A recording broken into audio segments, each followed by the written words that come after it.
Okay, so, yun, no?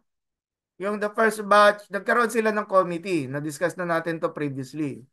Ang committee ay agreement ng mga ah, American Presbyterian denominations. Ay, Presbyterian tuloy. American Protestant, no, denominations na like yung kagaya ng mga no states, no. Yung states meron silang territory, so hindi pwede lumagpas yung sa isang particular na lugar lang ang isang particular na denomination, di ba? At yan nakalagay diyan, Baptist Missionary Union, Methodist Episcopal Church, United Brethren, Disciples, pati yung meron pang iba, no? Christian Missionary Alliance, yung Seventh-day Adventist ay hindi sumama sa committee, pati ang Assemblies of God, no?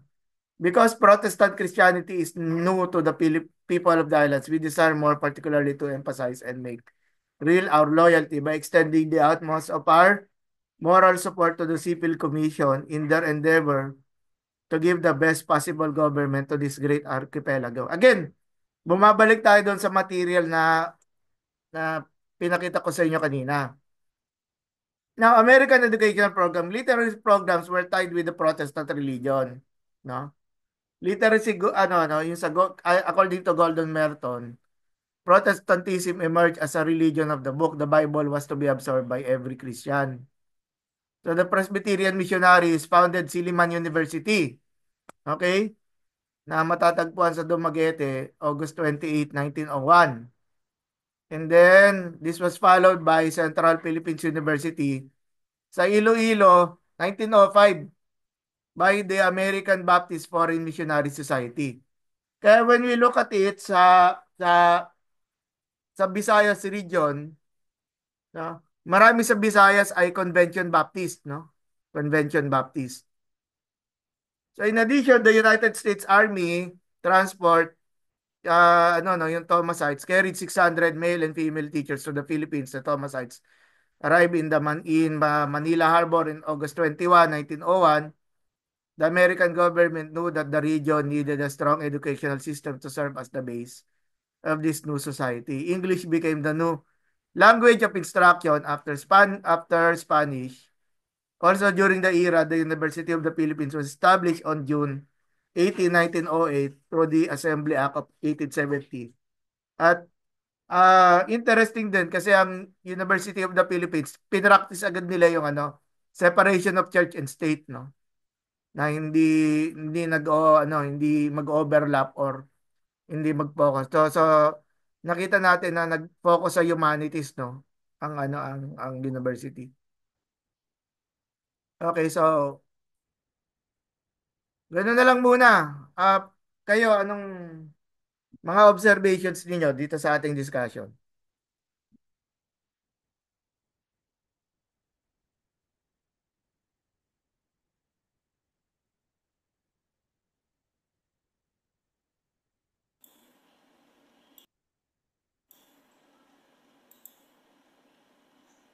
Mahal, gusto mo magsalita, Marl? Sige, Marl. Um, Sinusubukan ko po sir i-analyze yung mga napag-usapan kasi Marl, wala kaming audio. Sorry.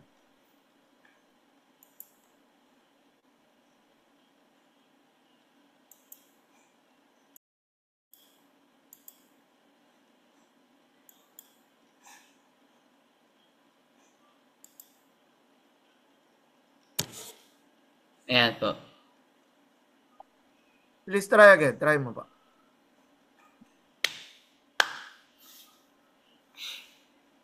Okay po. Sige, sige, sige. Go on. Tapos sinusubukan ko po sir na i-analyze yung mga napag-usapan more Hmm. on history din po pala siya sir Kasi pagka history, pag narinig ko biglang labas lang sa tenga sa akin. So kailangan ko parang ulit, basahin ulit kasi tawag dyan, ah marami siyang insight sir na ah, maraming insight na kailangan din matutunan po. Tapos siguro regarding din po sa mga na pag-usapan yung akala ng mga Pinoy tutulungan sila ng mga Amerikano, but it ends up na ano pala, yung Americans is trying to uh, dominate po yung mga Pilipino po. So, kasi ano, parang common sa atin mga sa Pilipino yata yung ganun sir na na ano parang hanggang ngayon nadadala pa rin natin kasi parang nasanay tayo na we were naging slave from the Spanish era na parang nasanay tayo na kahit kung sino yung pagka-foreigner, parang nasanay tayo na magpasapaw o magpa-undergo na sa uh, hierarchy. Ibig sabihin, we are now in a hierarchy na tayo yung sumusunod po sa sarili nating bansa po. So, yun yung isa sa nakita ko po sir na ano sa nabanggit nyo kanina po. Yung iba medyo ano pa yung ano siya parang siguro narinig ko na to dati pero dati pa yun eh. So kailangan ko i-recall o basahin yung iba pong mga context po. Yun po yung isa sa mga nakita Sige. ko po. Very good. Thank you, Mark. Thank you, Mark. Iba pa.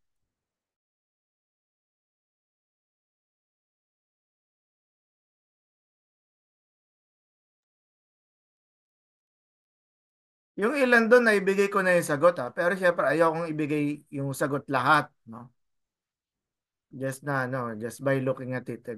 Gusto ko rin naman marinig yung coming from you.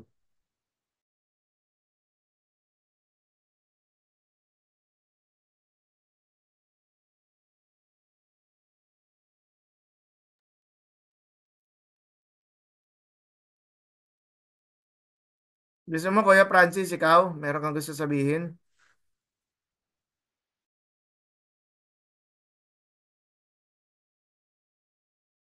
Sir, medyo hindi ko po na ano yung ano kanina gawa ng nag-driving ako po Okay, sorry. Sige. po sa SM. Pero yung sinabi po ni Pasmar yung meron po tayong ano yung parang servant ano slave ano attitude.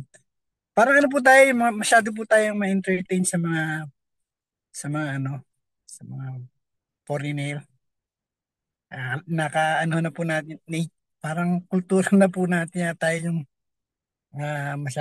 masyado tayong ano yung ma-respect sa kanila. Bagay ganun.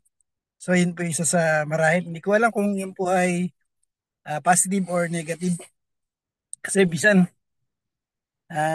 nasasamantala po tayo ng mga foreigner.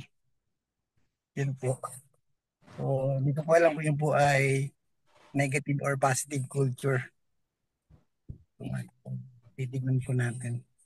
So, pero maganda rin po kasi yung marami po tayo natututunan sa kanila at nabibigyan tayo ng pagkakataon na tumayo rin naman sa sarili po natin yan, kultura.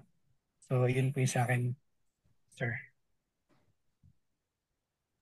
Oh, yung iba pa? Sir, Kuya Jim, sige. Kuya Jim. yung ating parang nakikita ko din yung comment ko dun sa pamamahala ng Amerika sa atin during the yung 1898 na kanilang invasion sa atin ay at saka kasunod ang effect o impact ng Protestantism sa Philippines parang ang tingin ko siyempre bilang bagong colonizer ng Pilipinas, itong mga Amerikano, bringing them with their religion, ay ang tingin ko doon ay parang silang hindi iba ang motive ng political policy no, ng Amerika sa Philippines. Parang may hindi lang sila suspicious of the Filipino people who hindi natin malaman kung sila ay pro or con sa mga American colonizer. But America was still at that time not only suspicious about the Filipino people but also sa Roman Catholic Church.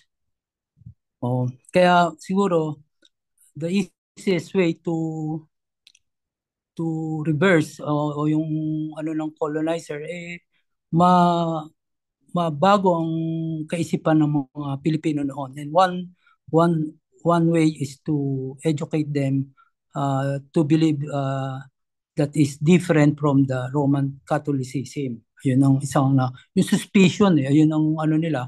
Pero napakagandang ginamit nilang instrumento, vessel ang Protestant method na gamitin to para ma-infiltrate mo din ang religious feeling ng mga Pilipino. Maaaring yung kanilang loyalty sa Roman Catholic o sila'y ganun, madali nila makita.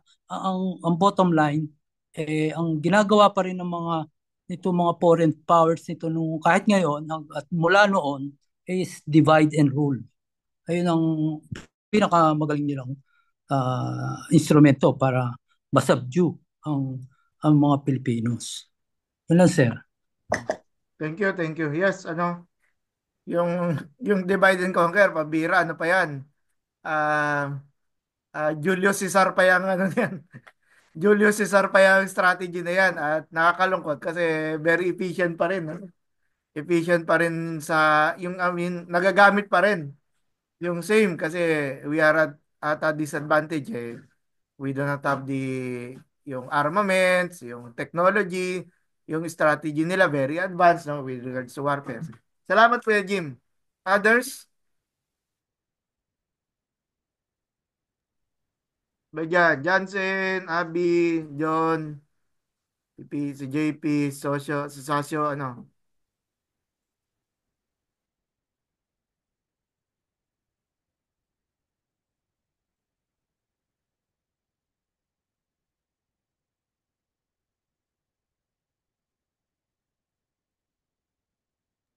Okay, sige. Bago tayo mag-move sa next journal article, no? I want to highlight yung dalawang bagay na to dun sa ano. Yung una,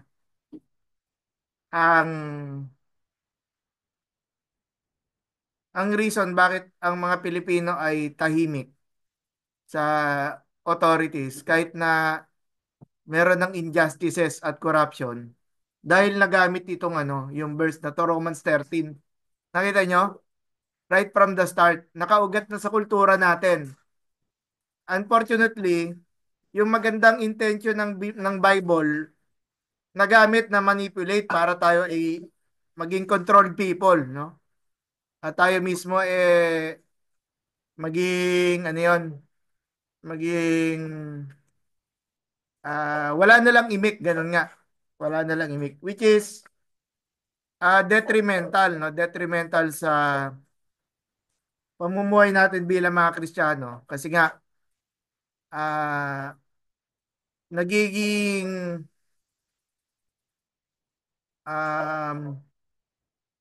parang ang tingin natin pag magsalita ka laban sa gobyerno, masama ka na agad, no? You are already doing what is wrong, no? But again, I want also to include sa back of it kasi there is also the increase or looming communism, di ba? Kasi ang communism 19th century pa yan eh. Kaya ang Amerikano, ano siya, no? Democratic capitalist, di ba? Democratic/capitalist. Kaya ang gusto ng mga Amerikano ma-maintain, no? Na hindi natin i-entertain daw, no? Yung mga no, ideology na galing sa Marxist or what we call communist na ideas. Kaya meron na ganong uh, ewan ko ba kung tama yon. No mga siguro ng mga una, merong censorship, no? Ginagawa para pagtakpan ang media ng mga Amerikano na namamahala sa mga universities, no? Kaya very yung approach natin ay very ano no, yung parang pro governmental yung ano no, nagiging dating, no. At ang pangalawang bagay na gusto kong i-discuss based do sa study natin sa Manifest Destiny, no, parang ulitin ko lang yung mga nasabi nila ano no, nila Pastor Mal no, yung discrimination, no, yung mababang tingin sa sarili. Ang nakakalungkot nito, no, pag mayroong mga puti na pupunta sa Pilipinas na ang ganda-ganda ng ano, tapos kunyari may mga pastor na nandito, di ba? Biglang meron kayo nakakita na puti, no, papasok sa loob ng church nyo, no? Eh biglang nag-i-English yung ano, no? Yung speaker eh biglang nagiging English, no? Ako, sinabi ko na sa sarili ko na pag ako nakakita ako ng ano, ng puti, no? Hindi ako nagbabago, ako Tagalog pa rin, no? Parang bang ano, kayo nagpunta sa amin, no? Kayo umunawa, no? Gumawa kayo ng paraan para maintindihan ninyo. Kaso nakikita ko nag-i-English yung ano, no? Yung mga pastor natin pag nakakita ng puti sa loob, no? At very parang yung attention masyadong nasisingle out itong mga puti na to, no? Ang hindi ko gusto niyan, pag pumunta ka sa ibang bansa, tayo mga Pilipino, dinidiscriminate tayo doon. Okay? So, dinidiscriminate tayo sa ibang bansa, dinidiscriminate din tayo sa sarili nating bansa, dito sa Pilipinas mismo, no? At yun yung ano, yun yung nakakalungkot sa aspect ng contextualization, 'di ba? Kasi nag-aaral tayo ng contextualization pero meron tayong mga sistema na mini-maintain natin, no? No? At pag sinabing ano, sasabihin mo, Pastor, hindi naman natin mini-maintain eh. Hindi pero wala tayong ginagawang aksyon, no? Pinagpapatuloy lang natin ang isang bagay na kung saan ay ano ay kagaya niyan na wag sana nating kalimutan na tayo ay ano na ang na si Jesus Christ ay namatay din para sa mga Pilipino, no? Namatay din siya para sa mga Tagalog, no? Para sa mga Bisaya, para sa mga kapatid natin sa norte, di ba? Hindi, pwede naman yung Taglish, no, Pastor Mal. Pwede naman tayo doon. Ang sinasabi lang natin dito ay ano na, no, yung pag nakakita nga tayo ng puti, pa-impress tayo, no? Kaso galing natin sa grammar, di ba? Is para sa akin ay OA naman yon OA.